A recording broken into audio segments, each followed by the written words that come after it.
Pilipinas. Sa kamay ng mga naka-uniformeng mandurugos. Kumusta Pilipinas?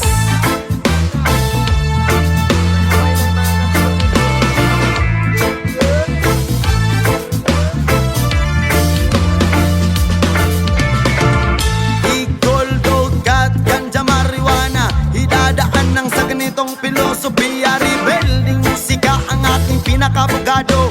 Konsensya ang nagsisilbing patas na hurado.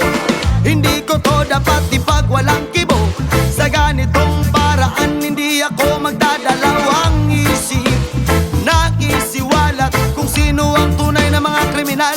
At sobrang hangal ang isip. Wala nang ginawa kundi pagtaksila ng kasakiman. Gustong suluin ang lahat ng yaman na mahal kong Pilipinas sa kamay ng mga naka-uniformeng mandurugos. Sila ang tunay na mga sabog. Sila ang tunay na mga bangag. Sila ang tunay na mga branding.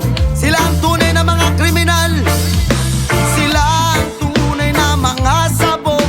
Sila ang tunay na mga bangag.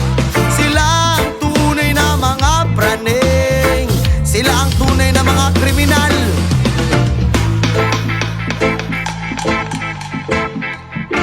Sa kamay ng mga naka-uniformeng mandurugos.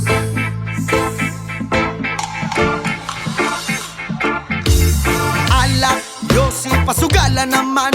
Hinayupak, bakit legal lang mga yan?